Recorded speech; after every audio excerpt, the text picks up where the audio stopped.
The pre-earnings release for HDFC Bank for Q2 of FY22 came out late last evening, and the numbers look quite encouraging overall.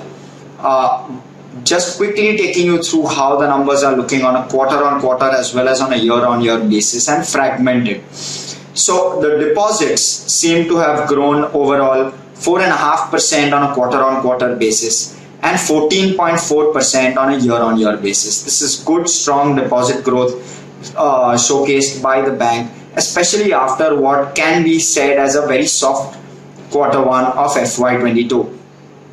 Within deposits, retail grew 4% on a quarter-on-quarter basis, while 17.5% on a year-on-year basis. So good, strong growth from the retail segment, demonstrating that reopening has indeed had an impact on the numbers of HDFC Bank.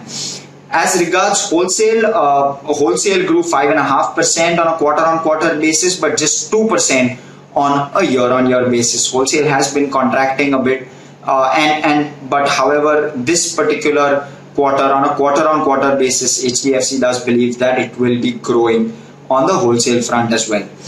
Now, moving on to how advances are looking. So advances overall are expected to grow around 4.4% on a quarter-on-quarter basis and a 15.4% on a year-on-year basis. A clear marked improvement with regard to how reopening is playing out for the premier private sector lender. Again, within advances, retail grew at around 5.5% quarter-on-quarter. Good, solid, strong growth for the retail segment of the bank, and it grew 13% on a year-on-year basis. So both sides looking quite strong.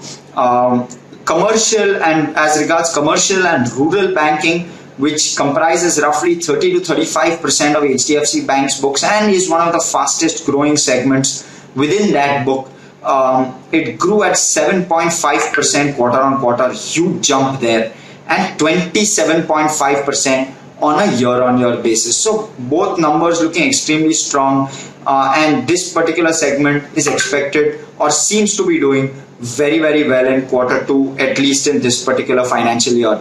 As regards wholesale, it's down around 5 basis points on a quarter-on-quarter basis. It's degrown a bit, wholesale advances, and it's grown 6% on a year-on-year basis. Moving on to how the CASA seems to be looking.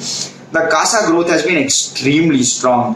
CASA has come in or has grown at 7.6% on a quarter-on-quarter basis and has seen a 28.6% growth on a year-on-year basis, which has led the CASA ratio at around 47% for the bank. Now, the same number on 30th September 20, which is a year ago period, stood at 41.6%. That's a 540 basis point jump in CASA ratio over a 1 year period, and on a quarter-on-quarter period it stood at 45.5% in Q1 of FY22. So a good 150 basis point jump there as well.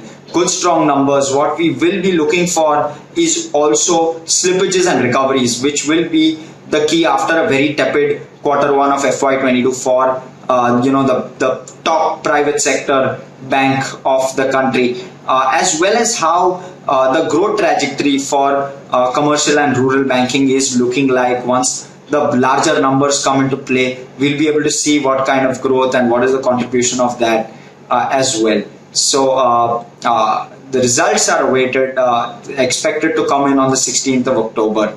But that's a snapshot of how the pre-results or the pre-earnings results looks like for HDFC Bank.